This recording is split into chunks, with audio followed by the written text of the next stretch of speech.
That video actually was my biggest video in terms of podcast conversions. It put me in the top charts, literally number one in education and number one in business in Australia and number 7 in entrepreneurship in America.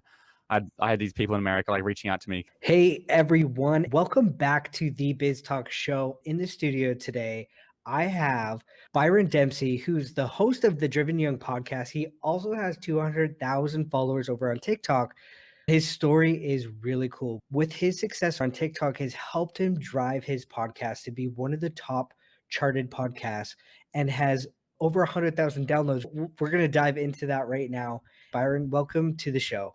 Kyle, thank you so much for having me. I'm really excited. I appreciate you taking the time to jump on with me. I wanted to talk about what led you into your podcast in the first place. I have been making videos since I was about 11 years old, making lightsaber battles and gun battles when I was a kid and stuff. And that slowly turned into something I did in high school. I made music videos for my music teachers, and I did lots of stuff like this. I started filming dance concerts as a part-time job. I was a part of the film crew on the dance concerts. And so I was into that whole world of video. And I quickly realized in year 12, which is our final year of high school, that I didn't need to go to college or university, we say here. I didn't need that to do film. So I was like, I'm just going to go start making videos. About 6 months after high school, I landed a job with this guy called Glenn Carlson, who's got a global business called Key Person of Influence, quite a famous book as well, business book. That's a business accelerator program. I was basically following him around, filming him, creating social media content for him.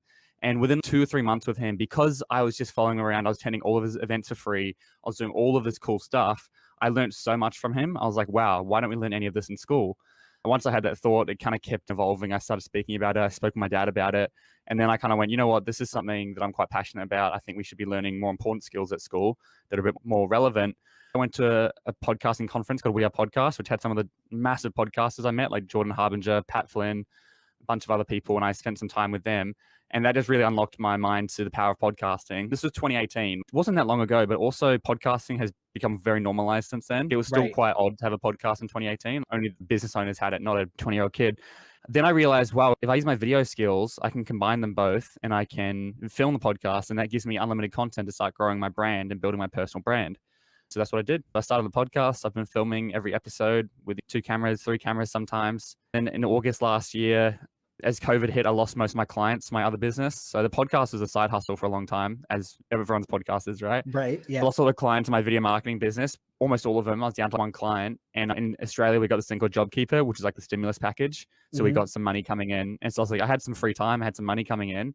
Maybe I'll start putting out some content on TikTok. And that really blew up, not instantly, but over time that blew up, and that's become my main channel now. And pretty much all of my listeners come through TikTok. That's so cool. You decided to do this podcast thing, which was really dope. Like you said, it has evolved a ton. My podcast is only a few months old. I started it during quarantine. There's tons of podcasts that have been started up during COVID, right? Oh, for sure.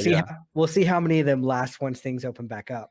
But yeah, it's really cool that you were able to take it into the video aspect, why I'm doing video as well. There's so much more opportunity with it.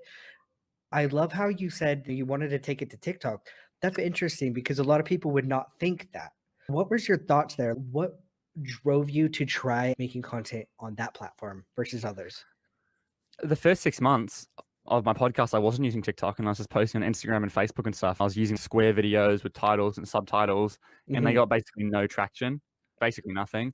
It was discouraging, but I wasn't letting it get to me because I was like, I'm just going to, focus on this without worrying about listeners and stuff. It was annoying because I'd been on TikTok for a while, and I had experimented with the platform on my personal account, just doing weird videos here and there, like with my dog, with my sister. We created this video with a puzzle thing. They went viral. I almost had 10,000 followers without even trying. So it was annoying because it's almost like I identified how good the platform was, but I didn't take advantage of it until 6 months later. It just wasn't a business platform at that point. This is only like 7 months ago, and it's changed so much since then. It just was not podcast education. There were people doing it, but there was no one doing podcasting stuff. As an example, when I started researching it, I tried to find as many podcasting accounts as I could. I found like 3 or 4, and none of them were doing that great. They max had 20, 30,000 followers. I was like, okay, I'll just start posting it because I had already been filming it. I was like, I've got this time. I'll go back and post them. And then probably the 15th or 16th clip went mega viral. It's still my most viral video today. I think it's on like 7 million views. Wow. But it got about 10 million views all up because what I did was, with a podcast, I posted a 50-second clip, and then people went part 2. So in the comments, I posted part 2, then part 3, part 4. I ended up doing like 12-part series. And so everyone was going through this 12-part series. That really gave me a lot of growth. I've been posting ever since.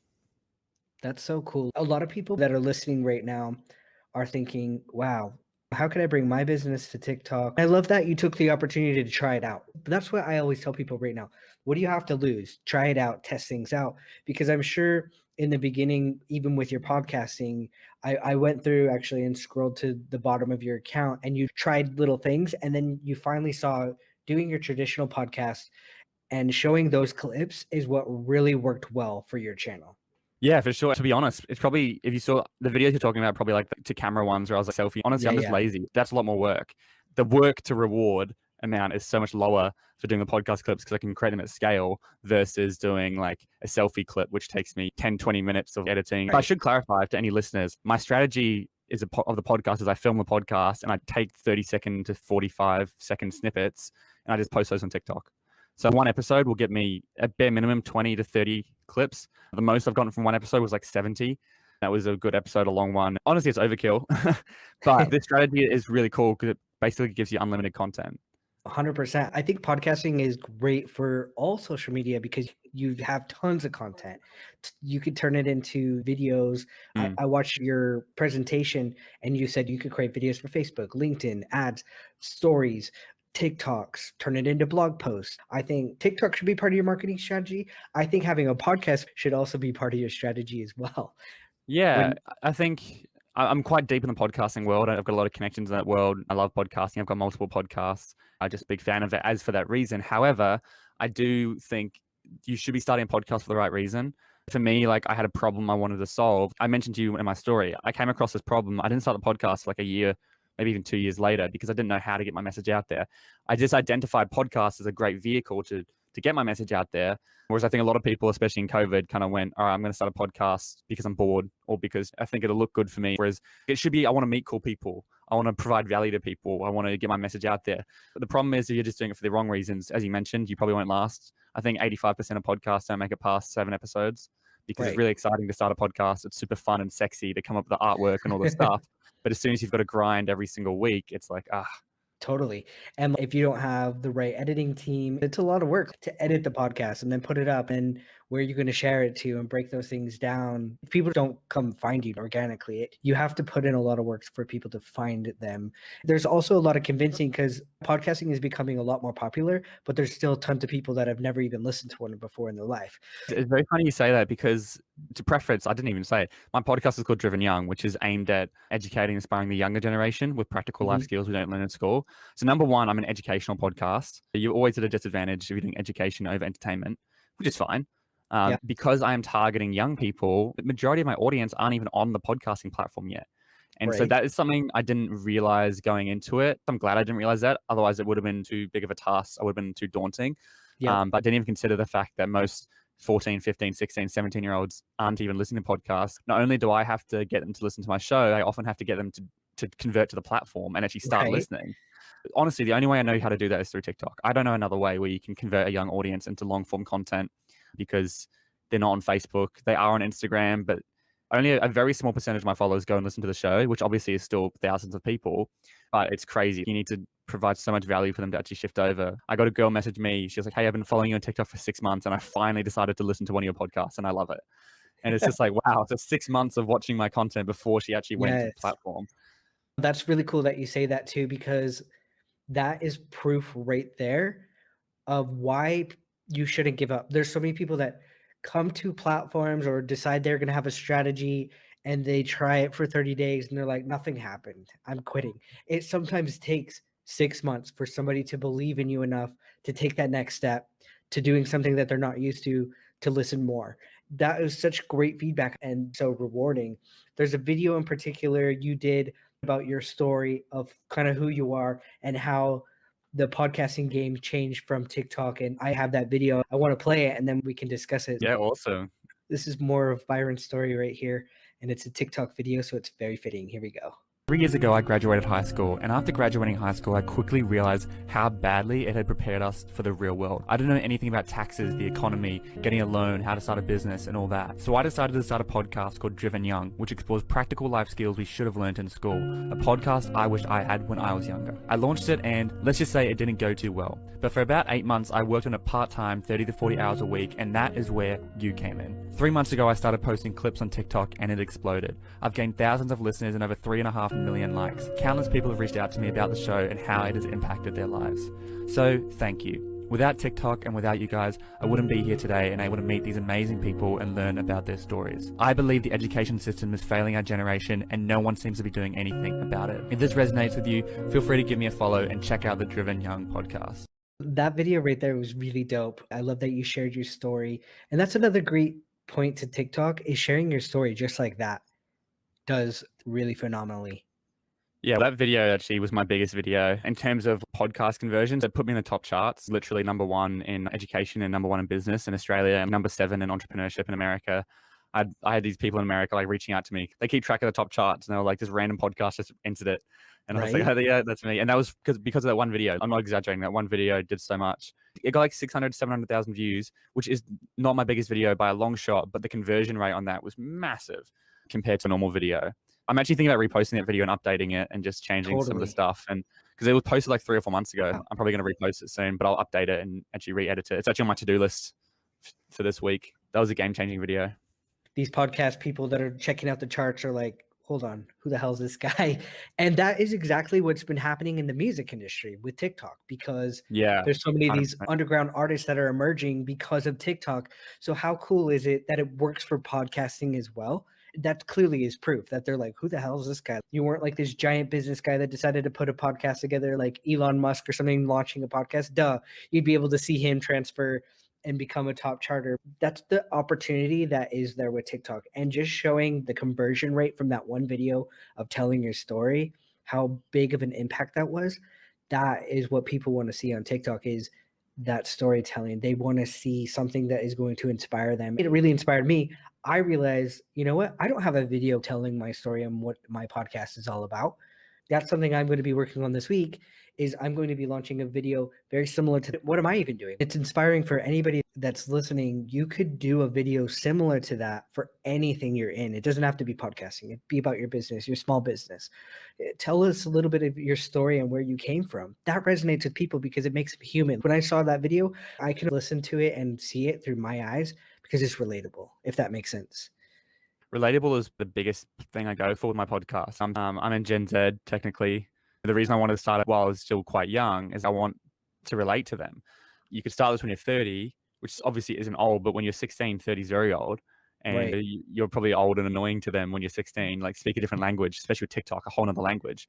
And so that's the big thing I play on is relatability. I try to be as relatable as possible. I try to keep it as simple as possible for my show because I'm always hyper aware of who my target market is and who's listening to the show.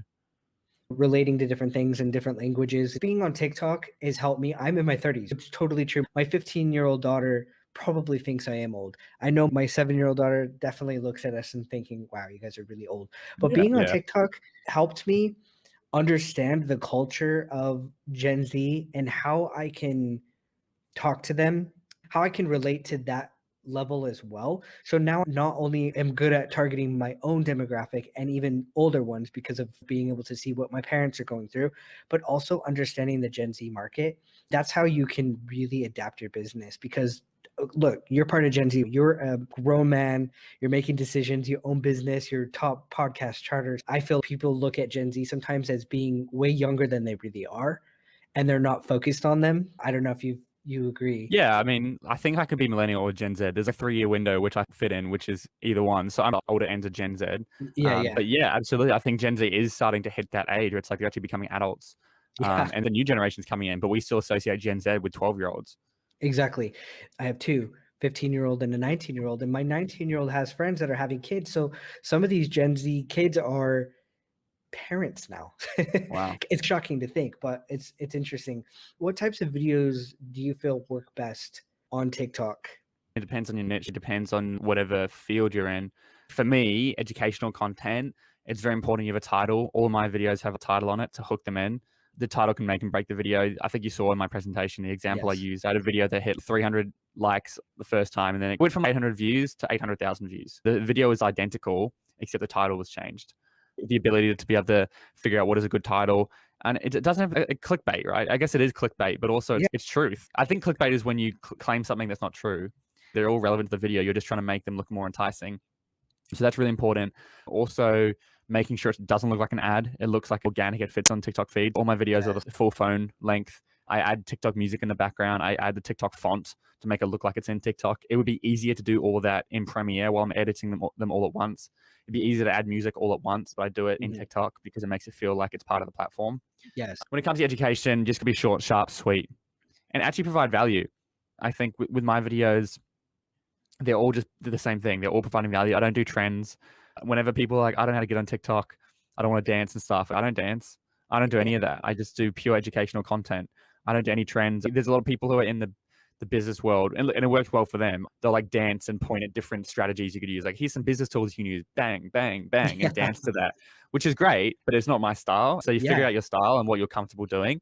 I think a lot of people want to achieve what I'm doing because it's doing a podcast. You don't have to do any TikTok stuff, any trend to get out of your comfort zone. You can just take the snippets. But it really depends. Like, for example, right, if you're a photographer and you want to grow your photography brand on TikTok, you have to understand that your photos aren't what are going to make you big on TikTok. It's the build up to the photo. Obviously, you want to end your video on the photo or do a part 2, which I'm not actually a fan of. But if you want to do a part 2, you could. But like, there's the people who will go up to like random strangers and they'll be like, I'm going to take your portrait, and they'll see all the behind the scenes of taking the photo, or they'll be like doing a drone shot and you don't see the drone shot, but you see the drone moving. So you as a human really want to see the final product. You want to see the end photo. You want to see the drone shot. So if you can hold their attention 20 seconds and the 25th second, that's when you finally show it and you end the video on that, that's the real value. In fact is, you could have a really bad video, but because I've watched that whole time and the watch time is really good, the video might do well. It's just understanding the platform. On Instagram, your photo is what's valuable. On TikTok, it's not your photo. It's the build up and your storytelling ability. Some of the key things that I want to touch base on are, one, you said making the content look native to the app is so critical. I see a lot of people failing because they're like repurposing content from other sources and thinking it's going to work. When I'm scrolling and it doesn't feel like it's part of the app, it puts me off. I'm like, skip. Yeah, exactly. So like making your content native, where you're repurposing technically your content, right? But you're making it feel like it was belonging on there. And I think that's really key to what you said. And another thing is, I'm a big believer, for people who've listened to my podcast and know who I am, my number one thing is humanizing your brand. And I think that's why TikTok has expanded into this evolution of people wanting to see more than just the final picture. We're all inundated by these things. Like, we're always just shown the final product. But how can we relate to that as a human being? Even a photographer, you see a beautiful picture and you're like, wow, that's really cool. But to see the moment of how you captured it, what was the process, that is more humanizing, because we can see what that feels like, the process, and then be able to see what that final image looks like.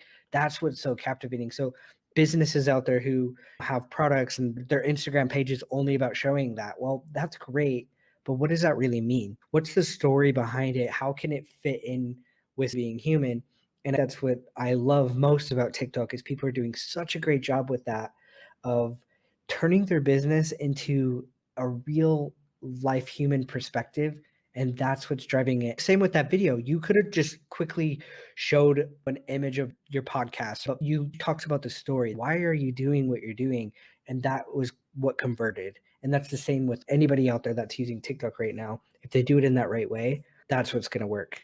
It's all about value, authenticity, and emotion, right? Exactly. You got to figure out which one are you hitting. Most of my videos are more value. I have quite a few that are around emotion because they're a bit emotional or something. You've got to be authentic as well. I know everyone says that, but like, not many people are authentic on Instagram.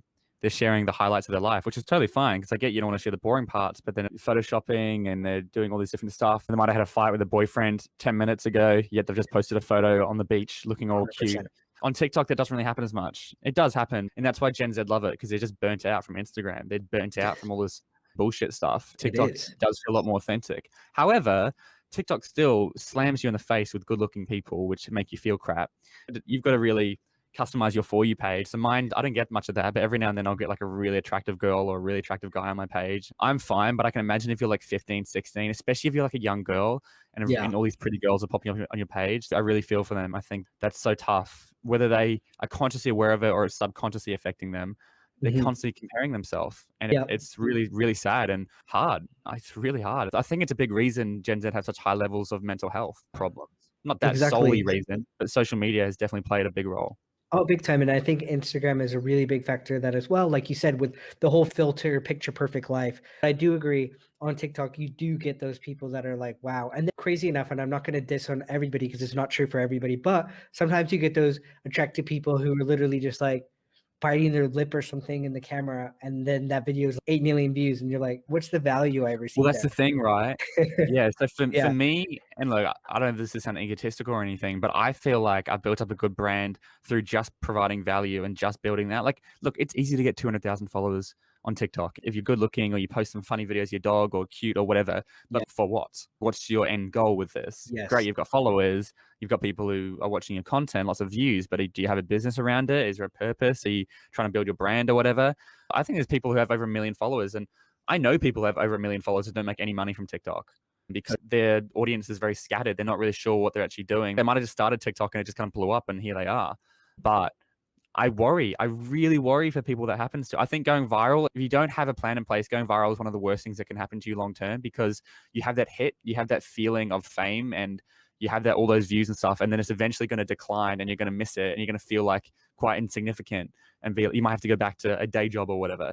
But your ego is quite big now because you had this big hit. So I think we're going to see a lot of creators, even creators with under 2 million followers, I don't think it's safe on TikTok.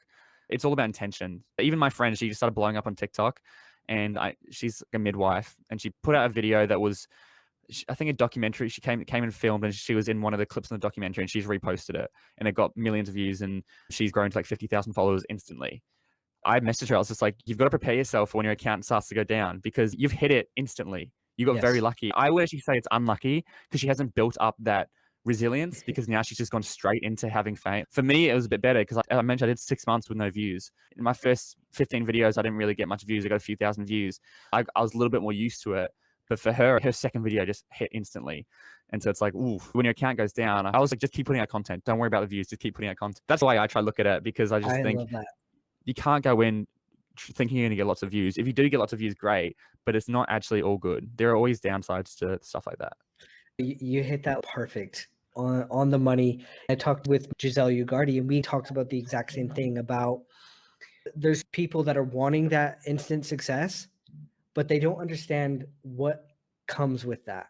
My daughter has 2.1 million followers, and I can speak to it because I live with her. I see it. I see her content constantly doing this. And when it's down, mental health issues like crazy. Down. She's 19. And of course you get those comments because there's trolls out there like, your account's dead, you're nobody now. People say it. The comments on TikTok are the most vicious comments on any platform, I think. I just spoke about how great the platform is and how authentic it is. It's also horrible. Growing a TikTok account is a grind. It's like a battle. As you mentioned, your account's going to go up and you're going to feel really great. It's going to go down. Do I feel better when my account's going great? Yeah, sure. But I know it's going to go back down. Like, it's kind of gone down a little bit now. Just last week I had huge growth. This morning it slowed down a little bit. And I just try to stay steady. Just keep coast along. Like, because for some reason, why do people say your account's dead? Why do they bully you? I think it's out of jealousy. And they want to go, 100%. Oh, look. And it's just like, I don't know. I've never left a negative comment in my life. I don't understand who these people are. If I see something I don't like, I just scroll. I had my first big hate yesterday. Like, someone made a full video about me. You know, it sucks because it's like, all I'm trying to do is provide value and help people. I guess that's the reality of when you're starting to grow a profile on TikTok. At 500 followers, I had a whole hate account. Yeah, wow. It's crazy how that happens. I just liked all the videos and I put, man, these are awesome. That's what I wrote back. Yeah. He was like, and he made comments more about that, but yeah. I guess for me, I don't know, let's say this, I don't know, who's a big TikTok? I don't know, like Addison Rae or something. Yeah. Obviously, she's gotten massive because she's very attractive and she's, you know, honestly, I'm not even sure. She did some dances. She didn't put in 50 million followers worth of work. She's just blown up. Totally. So I can understand why a lot of people are jealous who say it's unfair, because it is unfair, to be honest. It is unfair and all this stuff. Totally understandable.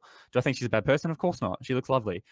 And so in my head, I was just like, okay, I understand why people get annoyed with that sort of stuff. But for me, who's putting out educational content, I'm not doing anything based around my looks. It's all providing value. I'm starting slow. I'm not got millions of followers. I didn't think I'd get that much hate because of it. But yeah, I still get people who disagree. That's the downside of doing the podcast. Probably the one downside of doing a strategy is you throw people into the middle of your episode and they don't have any precursor or understanding of what came before that or what comes after that clip. And so I just throw them in to a 30-second snippet, and people often leave a comment. And if you just watch the next 30 seconds of this episode, we discuss that. It's like, well, what about this? Yeah, we discuss that. It's like, go listen to the full episode. I understand. I don't expect everyone to go listen to the full episode. I think you just got to understand, if you are trying to grow your brand around anything, you are going to get those negative comments. Another bad part of going instantly viral is you haven't built up the mental toughness to deal with those comments. Totally. Like, I'm sure you would have seen this with your daughter, especially at a young age. Like, it can be brutal. It is true. But you know what? What's really interesting is I even made a video about what do views really look like. And I showed a video with people. So I said, if you have 50 views, this is what it looks like with people in a room. Yeah, and it's significant. If we were in a room with 50 people, you almost feel a little bit overwhelmed. I tell people, look, stop looking at the views. Yes, you want those viral videos, but for what? Because I've had a ton of success with reaching out and making great opportunities with people and being able to monetize it with deals or getting clients with videos that have had 200 views because the right person was watching. So you know what I mean? So you have to think about, what is it that you're doing? Yes, you have 200,000 followers and Addison Rae has like 70 million followers now, but what does that mean? Her followers might just like her because of her looks, like you said, where you have 200,000 people that are really condensed because they know exactly what your niche market is. They know what it is you do. And to me, that's more valuable than having 70 million followers of people that just follow you because you look great. And like Addison Rae is obviously an extreme example. We can probably pull it we're back. just using her as an example. Yeah, it's someone who's got like, a million followers or something. But yeah, 100% agree. I have a friend, she's got 16,000 followers on Instagram. She gets 9,000 views per Instagram story. She's got like 50% of her followers are watching a story, which is crazy. Exactly. Yeah. And so you could honestly, you could have someone with 200,000 followers who gets about the same amount of views on Instagram story. Yet brands will see the 200,000 followers and go, oh, I want to work with her. So I look, and there are benefits to having followers in terms of people respect you more, or like, look, I hate it, but it's the world we're in. It's a currency. There is a subtle thing where it's like, oh, he's got followers, he must know what he's talking about and that sort of stuff. But I still post content from my early episodes when I didn't have a following at all. Yeah. That's the thing. You've just got to focus on yourself. We call it the audience none concept, which is, what would you do to an audience of 0 people? So if you were to do something for an audience of 0 people, what would you do? For your daughter, it might be, I would dance to an audience of 0 people because I just love dancing. Yep. I think she's a dancer, right? She is a dancer, yeah. Yeah, so she's a dancer. I would like to think that's an audience of none concept to her. If you said, just go dance on a stage with no one watching, would she do that? Probably, because she just loves dancing. So that's a great sign of something that she should pursue. For me, audience none, I did have an audience none with a podcast. I was like, I want to put out this content because I'm that passionate. If I help one person, great. It would be a great way to network, meet cool people. There's so many benefits. There's so many benefits to podcasts, even if you have 0 listeners. 100%. Like, there's so many benefits. We're here because of a podcast, and who knows where this relationship could go. I might never speak to you again after this, or maybe we'll connect. You might send me someone, I'll send you someone. But I like to think it's been open now because of a podcast. There's so many benefits to doing it. When it comes to TikTok, you've just got to start, to be honest. Get on the platform, research, not competitors, but people who are within your niche, and just start. You start building that muscle. Understand it's good if you don't go viral, because if you go viral straight away, you're not be able to tolerate it, because it can be hard. Don't get too caught up on the views. For one, the algorithms are always shifting and changing. I always say, focus on the content you enjoy. Like you said, pick content that you would talk for free no matter what. If you posting content you really love and you look at it and you're like, I love this content, then you're doing something right. You're going to reach the right people.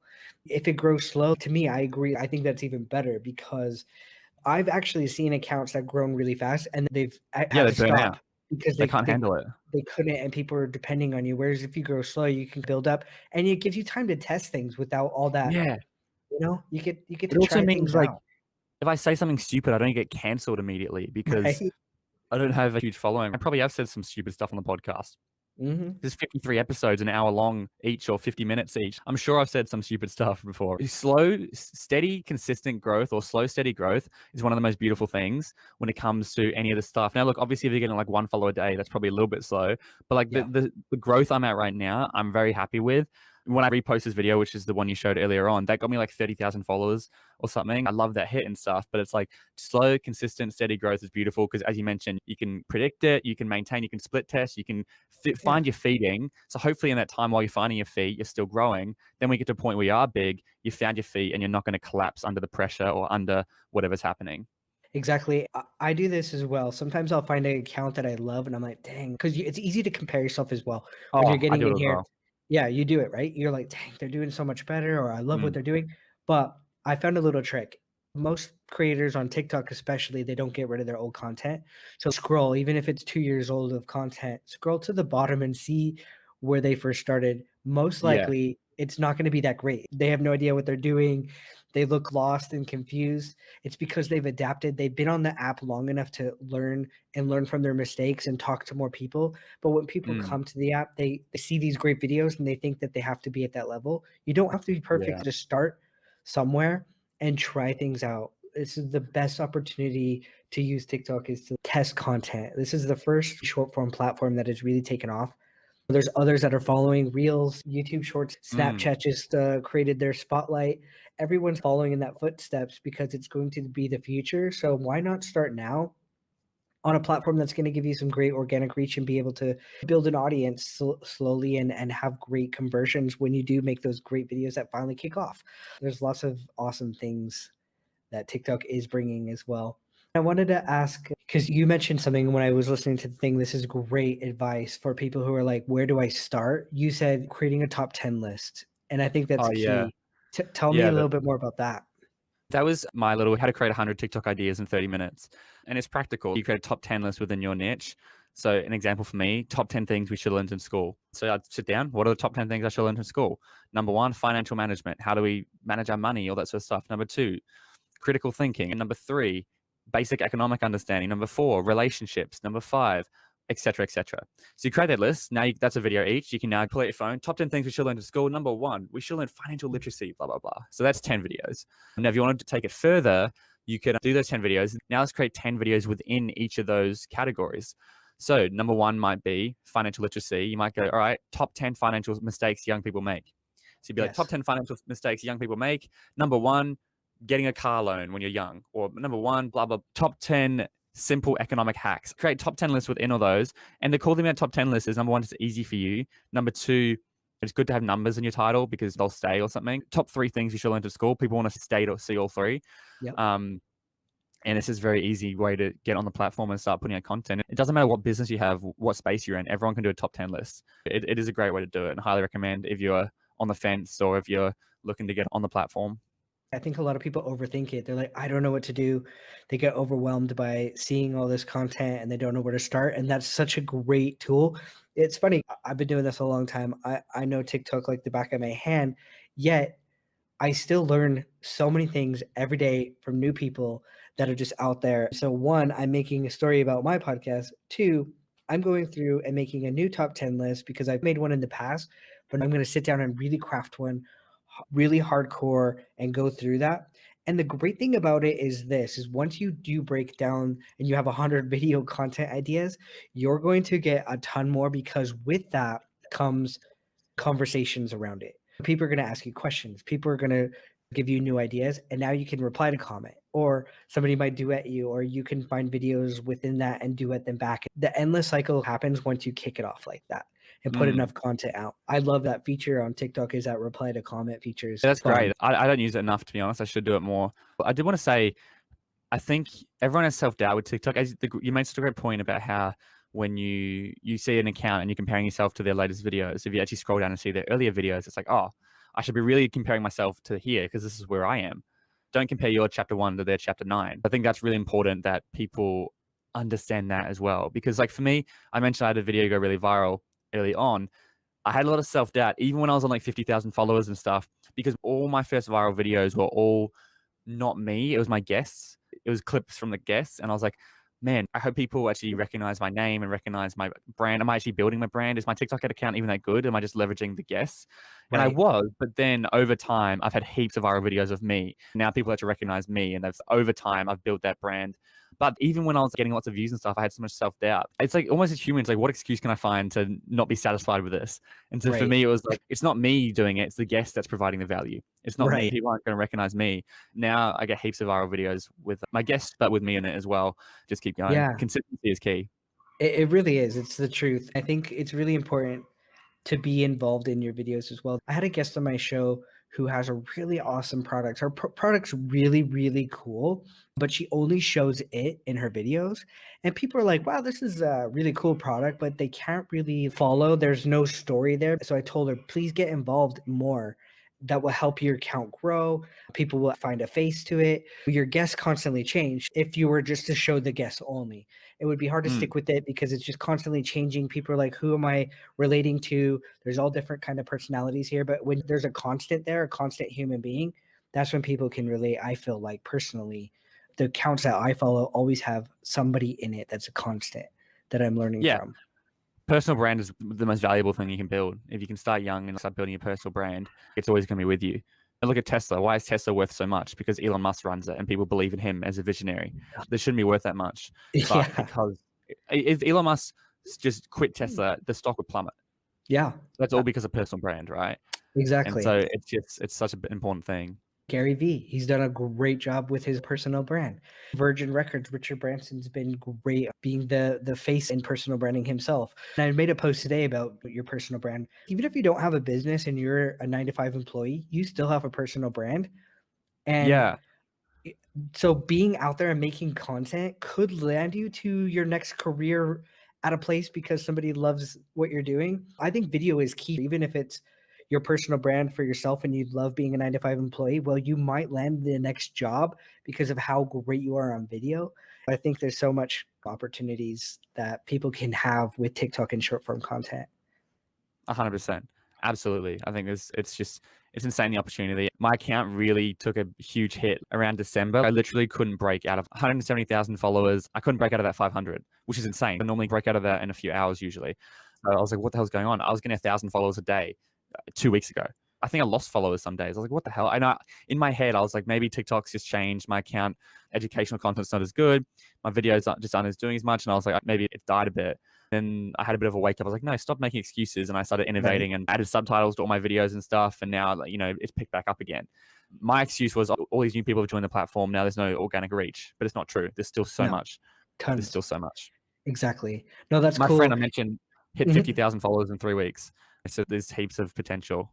I see new people launching all the time, and I've seen some accounts that were a little bit stagnant and then relaunch again because they didn't give up though. That's the key. They stayed consistent and they just were like, what videos were working in the past? Let me try to tweak them a little bit. That leads me into my final question. What is your TikTok strategy? To film a whole podcast. The podcast is great because you get organic moments. Speaking to camera, you've got to plan it and stuff. Whereas this podcast, the guest might say something and I'll be like, oh, that's a great point. And we'll bounce ideas and we'll get into conversations. So you get these cool moments. I cut that up into little small snippets, 30 clips an episode. I'll then put them on Google Drive and then I'll post those clips to my TikTok. I don't do any trends. I don't use TikTok for TikTok. I just use it as a platform, as distribution. I think an important thing if you do want to go out there is TikTok has to be a vehicle. It can't be your number one platform. It can't be your only platform because Trump almost got rid of it. Who knows what's going to happen. So for me, TikTok is a vehicle to push people to my podcast. Podcasts aren't going anywhere. There's multiple different platforms. They're definitely safe. There's only so much value you can provide in like a 30, 40-second clip. The people who reach out to me, I get DMs all the time from fans of the show. They very rarely do they say, hey, I love your videos on TikTok, blah, blah, blah. They normally go, hey, I love your videos on TikTok, or I found you on TikTok and now I listen to the podcast. Right. So most of the people who reach out to me reach out because they listen to the long form content because that's where they got the real value. And TikTok is a great vehicle for me. Now, that being said, I probably have tens of thousands of people who say, I love that podcast. Oh, yeah, that's a great podcast, who have never actually listened to it because I've just seen it through TikTok. Right. And that's my strategy, long form content strategy. Take one piece of long form content, cut it up into little small bites, leverage that, way more time efficient. Might not be as effective. For every one video you can post, I can post 10. And one of those 10 will probably hit. So that's my strategy. Throw enough mud on the wall and one will stick. I have a client that I work with, and his name is Misha Panchachak. He runs Winning Designs. He does construction on TikTok. He's at 1.8 million followers now, but his whole strategy in the beginning was, I'm just going to post the heck out of things. I'm just going to try things and post them. And he still does that strategy. He posts 10 videos a day. he's been able to grow, and his community is so strong just because he's just doing all sorts of stuff and having fun with it. I always tell people that TikTok is really cool in that way where you can post more. Like on other socials, it's almost looked at as spammy if you post more than once Yeah, or whatever a 100%. day. But on TikTok, you can post more. It's not looked as spammy, which is so cool. So you It's have funny the you say that. ability to just try that. I actually want to experiment doing 10 videos a day. I have the content. It's just there's so much creating drafts. Like that's a lot of work. But I do want to It is. experiment with it. I'm like, will I annoy people? How will it go? So maybe that's something I need to try. Right now, I'm only posting probably 2 or 3 times a day, even though I have enough content to be posting way more. I've just outsourced my video editing. As soon as TikTok releases the scheduling feature, I'm gonna be all over that. Oh man! And they did actually release one on the desktop. On desktop, The yeah. problem is I can't add music there. I can't add my titles there. So it's like, damn it. But it's a good sign. Yep. Once they can schedule, it's going to be huge for me. I think because right now I'll forget. I'll be out all day and I'll be like, I haven't posted a TikTok. Whereas this, I could do TikTok every 2 hours, just bang, bang, bang, and just sit down for a day and just schedule them all for a month or something. Oh, it'll be so nice. Exactly. You can take a little bit of a break. Yeah. And just sit back. Like you want to take a week off, right? I often get distracted. I'll be like, I'll go post a TikTok and I'll jump on it and suddenly bang, 20 minutes I'm scrolling and I'm like, it breaks my flow. I think that would be really cool. I'm really keen for when they do that. I can't wait either. That's going to be a game changer for sure for so many creators. Where can people find you, Byron? How can they connect with you? If you want to check out my TikTok account, it's just Byron Dempsey. So BYRON DEMPSEY. Same on all my other handles, Byron__Dempsey for Instagram. But if you just search my name, my podcast is called Driven Young Podcast, or you just Driven Young. And if you search that on Google, anywhere, if you search my name or the podcast, everything will pop up. If you want to message me, Instagram's the way to go. And make sure you message me on my personal account. I'd take ages to respond to my Driven Young account. Everybody definitely go check out Byron's Driven Young podcast. He's doing amazing things over there, and you have to go follow him on TikTok to see how he's taking his podcast and turning it into this amazing video empire there. If you're listening to it on the podcast, you'll be able to go to the show notes and find all the links to Byron's information, be able to follow him, and be able to go subscribe to his show. Byron, I appreciate the time, man. It's been awesome. There was a lot of value here for people to learn from, so thank you. Dude, I had a lot of fun. Thanks so much for having me on.